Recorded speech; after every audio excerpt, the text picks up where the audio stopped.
السلام عليكم خوتي. موضوع خطير جدا خوتي.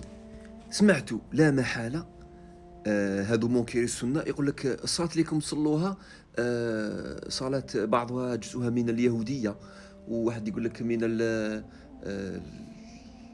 هذيك والله ما على بالي تاع من، ويقول لك باللي هذه الصلاة نقلناها. علاش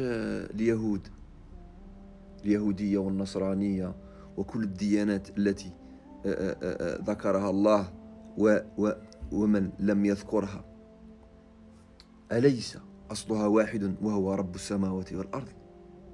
إذن بطبيعة الحال تكون العبادات أو طريقة التعبد فيها تشابه، لكن كل جعلنا شرعة ومنهاج. المنهاج تاعنا ربي غيرنا في الصلاة، فجعل اليهودي ممكن اليهودي يصلى بطريقة، أما المسلم فيصلي بطريقة أخرى. إذن بالضرورة أو في المنطق، بما أن المصدر واحد، يعني فيه إمكانية أن تكون الحركات متقاربة أو متشابهة. هذو يقول لكم لا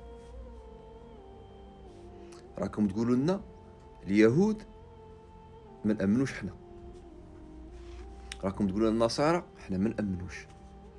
حنا رانا نقولوا اليهود والنصارى من أهل الكتاب، أمرهم الله بالصلاة والزكاة كما أمر أمة محمد بالصلاة والزكاة، أمرهم بالصلاة وعلمهم موسى وعيسى طريقة الصلاة والزكاة الخاصة بهم وفق منهاج موسى وعيسى عليهم السلام وكل الرسل من قبل.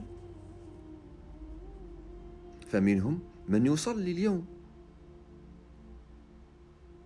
باش ما ندخلوش في لماذا لم يؤمنوا إلى آخره. منهم من حافظ على هذه الصلاة كما اليوم.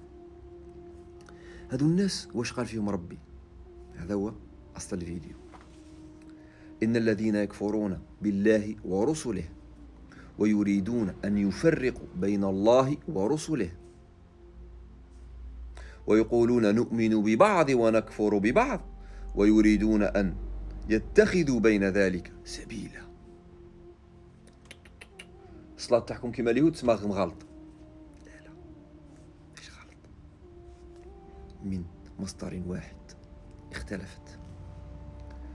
أولئك هم الكافرون حقا واعتدنا للكافرين عذابا مهينا. والذين آمنوا بالله ورسله ولم يفرقوا بين أحد منهم ما بعث لمحمد وما بعث لموسى وعيسى وإبراهيم كل التوحيد الخالص لله. وكلما زادت أو الفترة الزمنية كلما غير الله المنهاج وأمر القوم باتباع منهاج الرسول الخاتم. أولئك سوف نؤتيهم أجورهم وكان الله غفورا رحيما. لازم تفرقوا يا خوتي بأن هذه الأمور هي من عند الله، كل من عند الله. إذن بالضرورة يكون تشابه في الصلوات وفي بعض الأمور. سلام.